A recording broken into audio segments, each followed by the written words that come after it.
Boa noite a todos, mais uma vez. Sejam todos bem-vindos a mais uma doutrinária aqui na nossa casa espírita. Gostaria de saudar, a todos, dar as boas-vindas mais uma vez. Hoje nós vamos finalizar o tema central do mês, que foi o estudo das obras de Amélia Rodrigues. E o nosso tema de hoje é sobre a obra Luz do Mundo. E quem vai estar nos facilitando, nos contando um pouquinho sobre essa obra é a nossa irmã Aglaia Muritiba, que é trabalhadora da Associação Espírita Cristã André Luiz, a quem eu passo a palavra agora. Meus amigos, minhas amigas, muita paz para todos. Que o Divino Amigo Jesus esteja sempre a iluminar nossos passos nessa jornada terrena. Dando continuidade ao estudo do mês da casa, onde foi proposto o estudo das obras de Amélia Rodrigues, hoje a tarefa é com esse livro aqui, Luz do Mundo. Esse livro, ele é o segundo das obras evangélicas do Espírito Amélia Rodrigues, pela abençoada mediunidade de Divaldo Pereira Franco. Amélia Rodrigues, a nossa poetisa baiana, em suas obras, ela sempre nos oferta textos belíssimos, com sua linguagem poética, com seu contexto histórico, cheio de detalhes, de emotividade. Amélia sempre nos convida a uma viagem. A cada leitura e releitura de suas páginas, Amélia nos convida a uma viagem. Ela nos leva, nos transporta ao tempo que Jesus esteve encarnado aqui na Terra. E se nós mergulharmos no convite de Amélia, nós vamos vivenciar aquelas cenas. Nós vamos nos envolver, nós vamos nos emocionar, mas também vamos aprender. Porque cada uma daquelas cenas, cada um daqueles episódios foram e continuam sendo grandes ensinamentos de Jesus para cada um de nós. Esse livro, ele é composto de 25 episódios, narrativas, histórias, capítulos.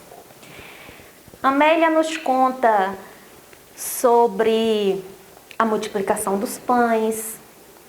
Amélia nos fala sobre os 10 leprosos, que só um voltou.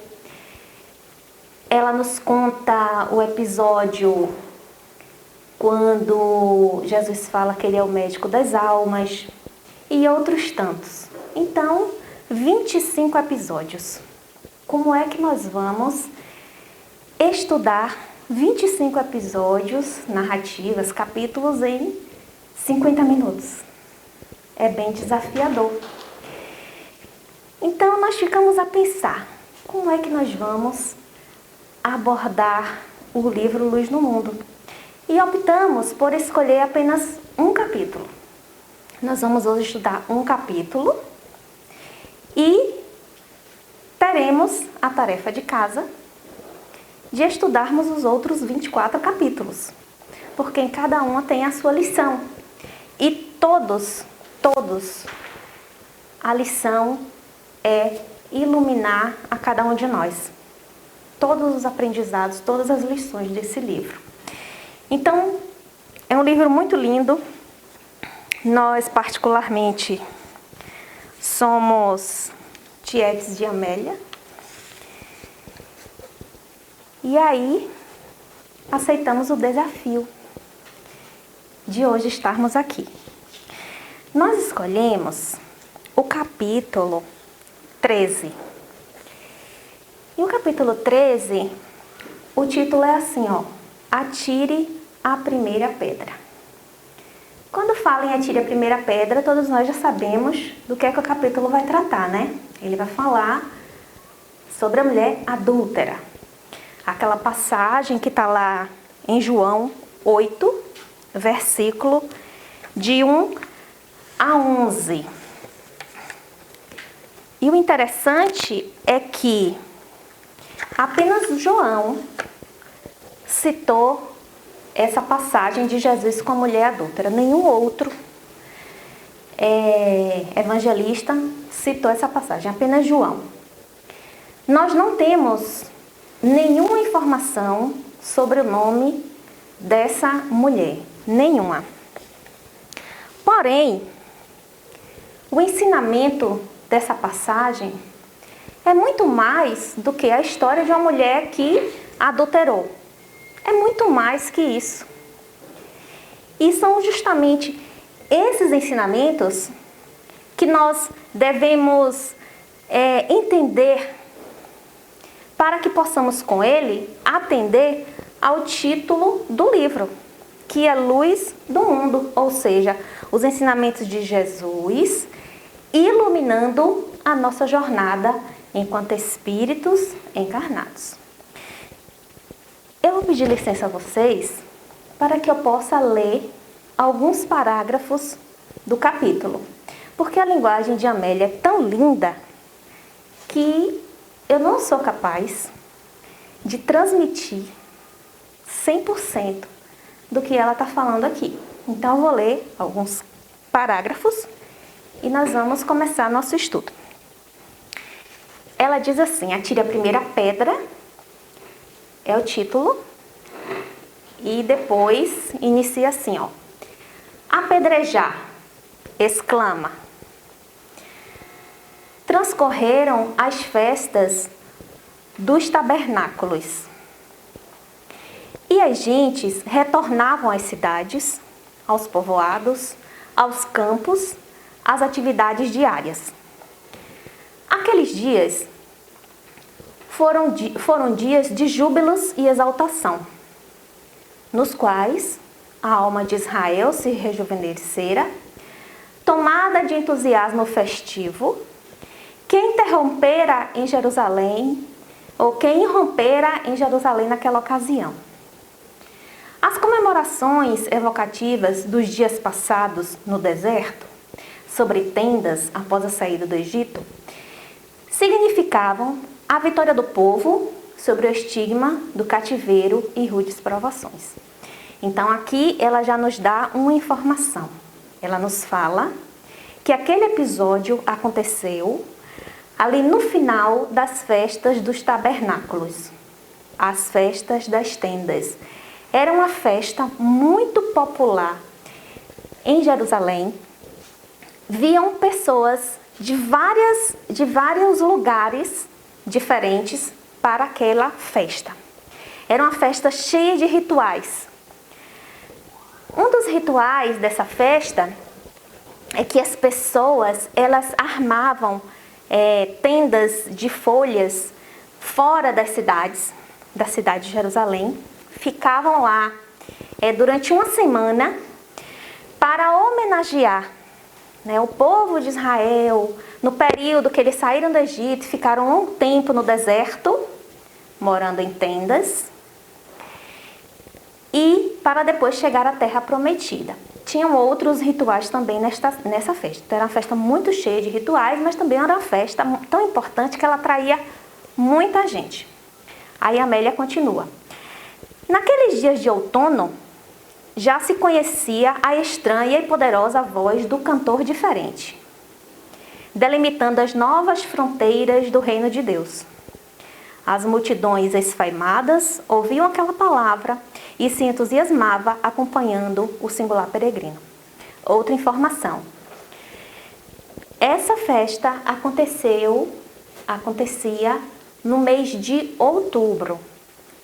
Então ela acontecia no outono, onde todos vinham ali celebrar essa festa dos tabernáculos. Aí ela continua. Ele, Jesus, viera a Jerusalém para participar das festas, conhecer o povo mais intimamente, nas explosões coletivas, nas exaltações generalizadas. Então, Jesus foi conhecer o povo e pregar, claro. Muitos o viram e o escutaram, antes ensejando que a notícia da sua presença comunicasse intensa emoção no povo e nos encarregados da lei e da religião, onde surgiam, todos o buscavam.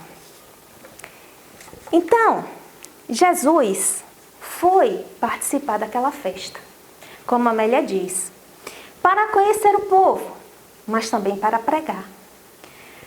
Muitos viram Jesus, ouviram Jesus, aceitavam Jesus, a sua mensagem, a sua boa nova, e estavam felizes porque Jesus estava ali. Porém, como ela mesmo cita aqui, os encarregados da lei e da religião também viam e ouviam, mas não estavam muito satisfeitos porque Jesus estava ali. Estavam meio contrariados. Prossegue Amélia. Ele estava na porta, à porta de Nicanor. Então ela cita o local exato onde Jesus estava. Do lado leste do templo, chegando pelo caminho do Monte das Oliveiras, acompanhados dos discípulos. Narra João com a emotividade. Os escribas e os fariseus trouxeram uma mulher que fora surpreendida em adultério e a apresentaram dizendo: Mestre, essa mulher foi apanhada em adultério. Moisés manda que se lapidem tais mulheres pelo apedrejamento. Tu, que dizes? Ponto. Vamos parar aqui a narrativa de Amélia. Então Jesus estava lá, na porta de Nicanor, do lado leste da entrada do templo, e de repente aparece uma multidão, uma turba, um monte de gente, muitas pessoas, gritando: adúltera, adúltera. Um adendo, sabe por que eu estou dizendo isso? Porque eu estava lá. Eu não perco nenhuma, vou em todas, estava lá. Óbvio que no meio da turba, acusando a mulher. E aí eu estava lá, adúltera, adúltera, apedreja, apedreja. À frente, escribas, fariseus, soldados romanos, o marido arrastando a mulher pelos cabelos, vão em direção a Jesus e o marido atira aquela mulher, joga ela lá nos pés de Jesus. Quando jogam, os escribas e os fariseus perguntam, falam que ela foi apanhada em adultério, e tu o que dizes? Vamos analisar aqui esses personagens. Os escribas e os fariseus, responsáveis por interpretar as leis para o povo, ensinar as leis, estavam ali querendo aplicar a lei, porque aquela mulher cometeu um ato contra as leis de Moisés. Se nós pensarmos um pouco, nós vamos entender como era a estrutura das leis e da sociedade na época de Jesus. E naquela época, nós, espíritos, que hoje habitamos corpos femininos, que somos denominadas de mulher, nós passamos por situações delicadas naquela época, há mais de 2000 anos. A mulher, na época de Jesus, ela era propriedade. Primeiro, ela era propriedade do pai dela. Quando o pai dela arranjava um marido, pagava um dote para o marido, e aí ela passava a ser propriedade do marido. Então, o marido tinha 10 ovelhas, 5 filhos, uma mulher, uma plantação. Ela era uma propriedade totalmente submissa. A mulher não podia conversar com nenhum outro homem que não fosse seu pai e seu marido. Ela podia até conversar com o irmão dentro de casa, na rua não podia. Viviam enclausuradas, fazendo todo o trabalho doméstico. A mulher, ela não podia nem sentar-se à mesa com o seu marido nas refeições. Ela tinha que ficar em pé para servi-lo. Depois, lá no final, no resto, era que ela poderia sentar para comer. Então a mulher passava por muitas privações, humilhações e também muitos castigos. Se o marido a devolvesse para o seu pai, teria que devolver para o pai dela o dote. Então os homens casavam e eles não queriam devolver as mulheres, porque eles não queriam devolver o dote, nesse caso específico, da mulher adúltera. Então ele queria ficar com o dote, mas ele queria se livrar da mulher. E o adultério, naquela época, também, por fazer parte da lei mosaica, era uma punição severa, como o próprio texto nos fala, que era uma punição por apedrejamento. E o apedrejamento era um ritual, um rito muito cruel, porque não era simplesmente botar a mulher lá na praça e pegar a pedra e jogar nela, não. Tinha todo um ritual. Primeiro, pegavam-se pedras pequenas e começava a apedrejar os membros inferiores, para que pudesse machucar, sangrar, a pessoa sentia dor. Aí ia subindo, né, o tronco, pegavam as pedrinhas maiores. Ou seja, para que a pessoa estivesse ali, ainda viva, consciente da situação que estava acontecendo, mas sentindo a dor no extremo, sofrendo mesmo na carne. Para que no final pegassem pedras grandes e finalmente matassem. Então esse era o ritual do apedrejamento e esse era o ritual por qual estavam pretendendo fazer com aquela mulher. Nas leis mosaicas, o adultério, ele era diferente do homem para a mulher. Se a mulher fosse pega em adultério, apedrejamento. Se houvesse uma suposição, se desconfiasse que a mulher estava cometendo adultério, era feito com ela uma prova, chamada prova da água amarga. O que é que eles faziam? Vamos imaginar que fulaninha está traindo o marido. Me contaram. Te contaram? Foi te contar. Então vamos botar fulaninha para fazer a prova da água amarga. Levava fulaninha para o templo, chegava lá, pegava um pó, botava na água e dava para ela beber. Se ela vomitasse ou se ela passasse mal, ela estava assumindo que ela traiu. Imaginemos, beber uma água que a gente não sabe nem o que é que tem dentro, mas se o nome já é água amarga, imaginemos como era essa água. A coitada da mulher não podia nem vomitar, porque mesmo que ela não tivesse traído, se ela vomitasse, ela já seria condenada. Para o homem é diferente, porque se a mulher traiu, ela está agredindo o matrimônio, condenada. O homem, ele só poderia vir a ser condenado se ele traísse, se ele adulterasse com uma mulher casada. Porque aí ele não estaria agredindo e nem ofendendo o matrimônio, mas sim o outro homem que foi traído. Então, era aquele machismo assim que era muito latente.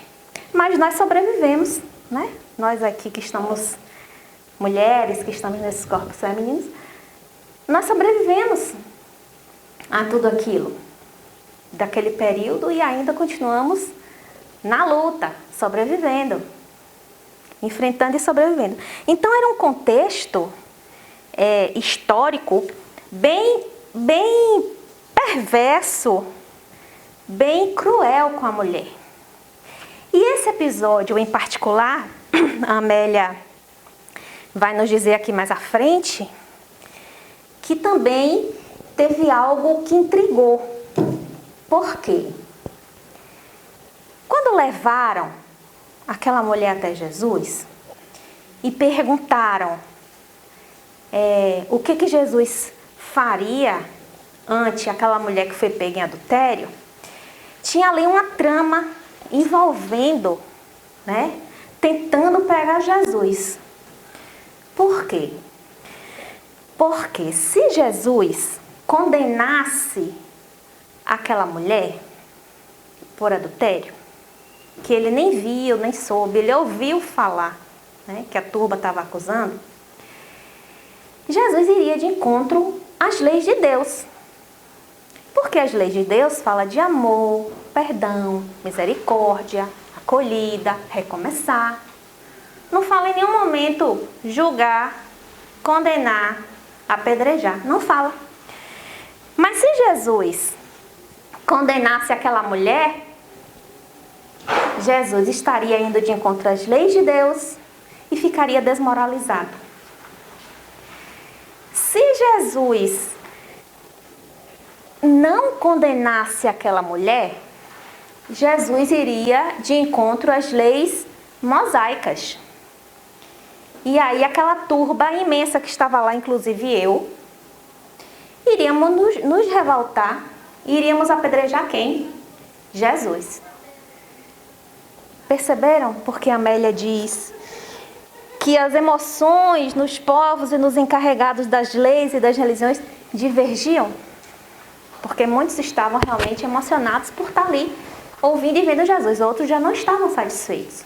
Então, por trás desse episódio, tinha todo um plano ali, uma artimanha para pegar Jesus. Então, vamos voltar aqui para Amélia.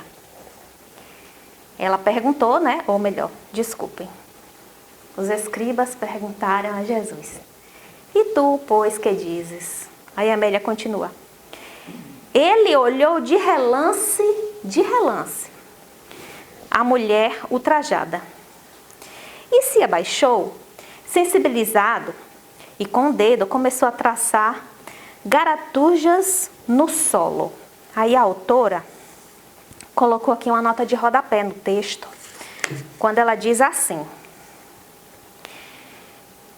narram diversos intérpretes deste texto que, escrevendo no chão, o Senhor grafava a marca moral do erro de cada um que o observava, fazendo que recordasse sua própria imperfeição. Por exemplo, ladrão, adúltero, caluniador. Aí a Amélia bota nota da autora espiritual. Gente, nós estávamos lá. Aliás, eu vou tirar o nós. Eu vou colocar eu, né? Eu estava lá. Como Jesus não falou nada, Jesus não falou exatamente nada. Nós ficamos extremamente curiosos com aquela resposta.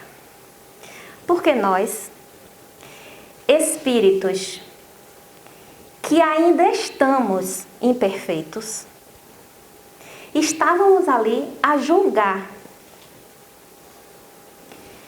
Como é que espíritos que estão imperfeitos, espíritos impuros, julgam, condenam outro espírito impuro? Jesus, que era o único puro que estava ali naquela cena, não julgou ninguém. E tem mais. Jesus sabia de todas as intenções. As intenções da mulher, do marido, dos escribas, dos fariseus, dos soldados, a minha e de todos os meus irmãos que gritávamos furiosos naquela turba. Com base em que nós estávamos lá julgando aquela mulher? E esse, na nossa no nosso estudo, é o primeiro grande ensinamento que essa passagem nos traz, que é o julgamento. É a primeira luz que Jesus coloca assim, ó, para nós. Julgamento. Baseado em quê nós estávamos julgando a mulher? E passado 2000 anos, nós continuamos julgando o outro? Nós julgamos com base nas leis de Moisés? Não, mas as leis de Moisés não são mais praticadas hoje. Ah, então nós julgamos com base no Código Penal, no Código Civil? Em quê? Porque nas leis de Deus é que não é. Deus não nos ensina a julgar ninguém. Pelo contrário. Deus está o tempo inteiro nos educando. Porque Deus nos ama. Deus quer o nosso bem. Deus não nos castiga. Não nos castiga. E nós estávamos ali a julgar uma mulher. Que muitas vezes a gente nem sabia da história. Mas fomos no bolo, na turba, no meio daquelas pessoas, porque estava fazendo muito barulho. E a gente foi junto. Ah, ela adulterou, adulterou. A gente nem sabia realmente o que aconteceu. Como hoje, ainda, em pleno século XXI, às vezes chega algum episódio que a gente nem sabe se realmente aconteceu, se é verdade ou não, se foi naquelas proporções, mas a gente já vai lá, como falsos juízes que somos, emitindo nosso veredito, nosso parecer. Ah, foi mesmo, fez mesmo, julgou, adulterou, traiu, condena. E se colocar pedra, a gente ainda joga. Os irmãos do Boa Nova não fazem mais isso. Se vocês não fazem, eu faço. Eu ainda estou imperfeita. Estou, viu, gente? Mas quero dar meus pulos aí, suaves, na escala espírita, conforme está lá no Livro dos Espíritos. Então, o julgamento é o primeiro grande ensinamento. E o segundo? O segundo é o silêncio. Mas é o silêncio de Jesus. Porque quando os escribas, os fariseus, a turba de uma maneira em geral, pergunta para ele o que fazer, não pergunta só uma vez, pergunta 3 vezes. Jesus silencia. Jesus não fala nada, não emite uma opinião. Nada. Jesus silencia, agacha e começa a escrever lá na areia. Escreve que a Amélia já nos disse aqui, marca moral do erro de cada um. O que é que eu fiz? Eu fui lá, óbvio, curiosa que ainda sou, observar o que ele estava escrevendo. E quando eu cheguei lá, ainda em ordem alfabética, meu nome com letra A, estava logo o primeiro lá, ó. Aglaia. E aquela, sabe? Aquela minha. Eu simplesmente não vou dizer a vocês o que estava lá não, viu, gente? Por favor. Aí né? Por favor. O que é que eu fiz? Eu joguei minha pedra no chão, que eu não sei como eu tive tanta força para pegar uma pedra daquele tamanho. Porque a minha não era pequena, não. A minha era, ó, imensa. Larguei minha pedra e saí com meu banquinho de fininho. Assim como o outro que estava próximo a mim, o outro. Cada um foi lá olhando e, como diz aí a juventude, vazando. Saiu. Porque não tinha moral para julgar. Até tentou, mas não tinha. Porque a autoridade moral ali estava em silêncio. Jesus estava em silêncio. E é uma grande lição para nós. O silêncio. O silêncio para não julgar, para não condenar, para não acusar. Para ouvir, para tentar entender, para acolher.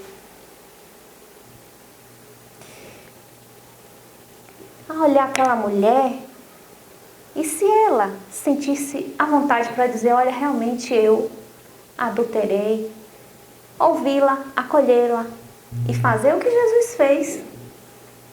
E não acusar ainda mais, como nós estávamos fazendo ali naquele episódio.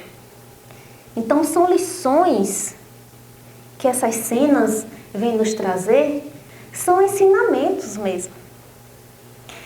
Porque nós ainda temos esse hábito de estar apontando o erro do outro. Mas o que é o erro? O que é errado para mim pode não ser para o outro. E por que é que eu vou estar acusando e apontando? Não podemos, tampouco devemos. O que somos nós? Espíritos imortais em constante construção, criados um dia simples e ignorantes, todos criados da mesma maneira, simples e ignorantes. Somos irmãos em criação, mas somos diferentes em evolução, porque cada um trilhou o seu caminho.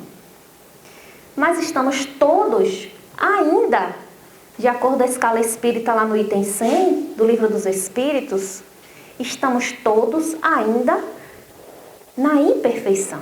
Basta ler a descrição que está lá. Não somos, viu gente? Não somos. Nós estamos imperfeitos. Um dia estaremos bons. Um dia estaremos puros. Mas para isso, depende dos nossos atos, das nossas ações. Para isso, depende de cada um de nós seguirmos exatamente o que nos fala a questão 625 do Livro dos Espíritos. Qual é o tipo mais perfeito que Deus enviou à Terra para servir de modelo e guia para o homem? Vide Jesus, pronto. Muito simples. Seguir o modelo, que é Jesus. Tão fácil, não é? Deu um mapa para a gente, com todas as instruções. Nos deu a oportunidade da encarnação. Nos deu a oportunidade de, nesta estarmos em contato com a doutrina espírita, que nos esclarece, que fala quem somos e como podemos prosseguir. Muitas oportunidades. E nós ainda estamos a julgar, condenar. Nós já ouvimos um dia assim, estávamos na casa espírita assistindo uma doutrinária e aí nós mesmos comentamos com a colega, fulaninha devia estar aqui hoje, porque tudo que o palestrante está falando ali é para ela. Aí ela disse assim, você se identificou? A Glória disse sim, então está falando para você. Opa! Porque tudo é para o outro. Ó, essa lição aí é para fulaninha. Mas se você está se identificando, olha direito aí, viu? Olha direito que também está apertando aí em cada um de nós. Então, Jesus escreveu lá na areia os nossos erros, nós largamos a nossa pedra e fomos embora. Aí, de repente, gente, aquela praça estava vazia, porque todos nós largamos a nossa pedra e, vazamos. Aí a praça estava vazia. Nela só tinha o puro e a impura. Aí Jesus agacha, olha no olho dela, porque até então ele não tinha olhado, ele olhou apenas de relance. Olha no olho dela e pergunta, filha, onde estão aqueles que te condenavam? Eles se foram, Senhor. Eu também não te condeno. Vai e não voltes a pecar. Outra lição. Qual é a lição, gente, que Jesus está nos ofertando? Ele está nos dizendo assim, que a lei de Deus dispõe de mecanismos para nos educar. O erro é um desvio temporário. Ela pode ter errado, depois ela confessa para Jesus o porquê que ela fez, que ela cometeu adultério. Mas é um desvio temporário. E quando ele diz, vai e não voltes a pecar, ele está nos convidando para nós retornarmos para o caminho. E essa lição não serve apenas para aquela mulher. Ela serve para cada um de nós. Ele está dizendo assim, ó. Aglaia, esquece o julgamento, minha filha. Esquece que você errou, que você desviou a rota nisso aqui, que você beliscou Joãozinho e que Joãozinho sofreu. Volte. Venha para o meu caminho, que esse é o caminho seguro para você. Prossiga, se reconstrua, se regenere, repare o seu erro e siga. Porque errar ainda nos é permitido. É a nossa própria condição evolutiva. Mas quando nós tomamos consciência do erro, não devemos mais permanecer nele. Devemos regenerá-lo. E é uma decisão que cada um de nós tem que tomar. Regenerar. Eu costumo dizer para mim mesma, tudo que me envergonha aos olhos de Deus não é bom para mim. Às vezes, por impulso, eu faço. É natural. E aí, depois que eu faço, vem o quê? O peso da consciência. Por que quando a gente comete aqueles desvios, a consciência pesa? Livro dos Espíritos 621. Onde estão escritas as leis de Deus? Na consciência. A consciência aperta porque lá está a lei de Deus, ó. Toca aquele sininho e dizer, opa, eu belisquei Joãozinho. O que eu tenho que fazer agora para me regenerar? Eu tenho que tratar da ferida que eu causei em Joãozinho. Mas, gente, não é tratar por tratar, colocar um remédio. É tratar com amor, com resignação, com perdão, com humildade. Então, nós temos que estar bem atentos a todas as lições que Jesus nos traz. E nesse caso em especial, é muito mais do que um adultério. São lições de vida. Mesmo porque a mulher não adulterou sozinha. Levaram o adúltero para ser julgado. Ela era casada. Pelas leis de Moisés, ele também teria que ser condenado. Levaram? Não levaram. Eu vou ler o que a Amélia fala. Olha o que a Amélia fala. Em cada adúltero, em cada adúltera, se esconde um adúltero, comparsa do mesmo erro. Nós erramos juntos. Nós temos que regenerar juntos. A narrativa desse livro, Luz do Mundo, acaba aqui. Como João também acaba a sua narrativa lá em João 8, de 1 a 11. Exatamente aqui.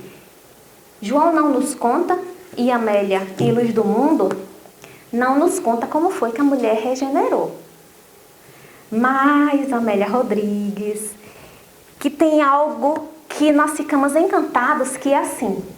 Amélia sempre nos conta o capítulo seguinte da história.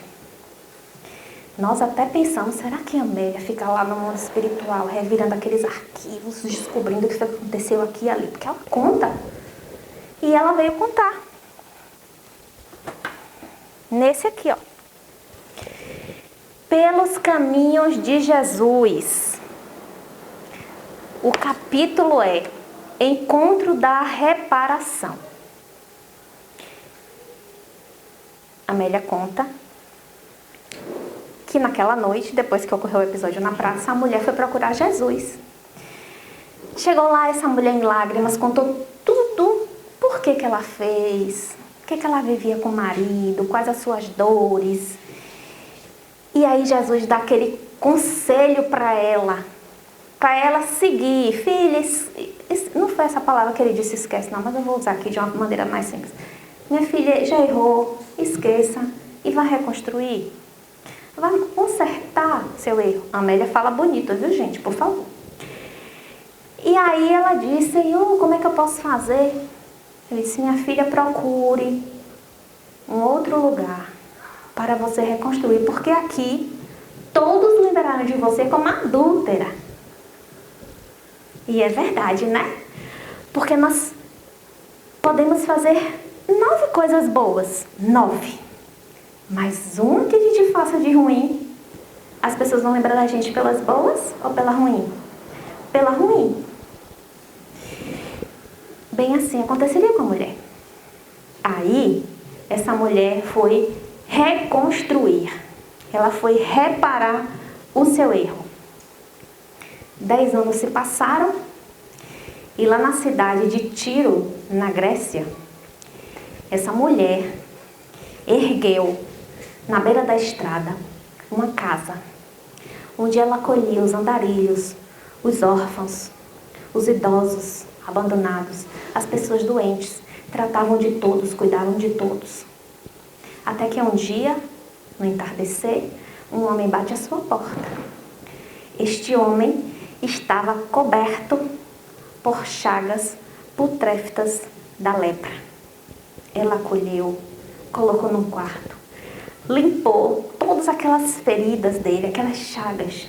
Depois deu um caldinho reconfortante e começou a falar de Jesus, porque não adianta dar o alimento para o corpo se a gente não alimenta a alma. Começou a falar de Jesus. E aí ele disse para ela assim, esse Jesus que você fala é aquele Galileu? Sim, e ele salvou minha vida.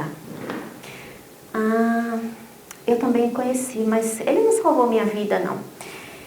E eu fiquei com muito ódio dele porque no episódio em que eu levei a minha mulher adúltera para que ele pudesse julgar, ele não me disse uma única palavra e ainda salvou. Nossa, passei a odiá-lo. Odiá-lo. Até que com o tempo eu fui começando a entender o meu erro. Ele não estava mais aqui. Então, eu venho todo esse tempo procurando a minha mulher para me redimir. Mas essa doença tomou conta de mim. E eu não tenho mais forças para procurá-la, para pedir perdão, para me redimir de tudo que eu fiz por ela. Quando ele diz isso, a mulher desaba em lágrimas. Ela o reconheceu, ele não a reconheceu. E aí no final da história, que eu sei que vocês vão ler com muito mais profundidade em casa,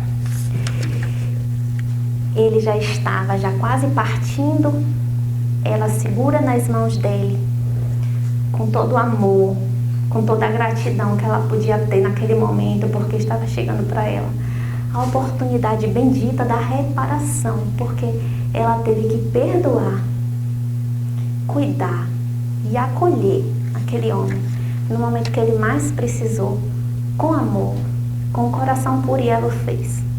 Então ela segura na mão dele e diz assim: o arrependimento do erro, a confiança em Deus e a paciência são os primeiros passos para a reparação de qualquer delito. Deus é amor. E Jesus, por isso mesmo, nunca estará longe daqueles que o querem e buscam. Agora durma em paz enquanto eu velo, porque nós ambos já o encontramos. Ele morre e ela prossegue. Muita paz a todos.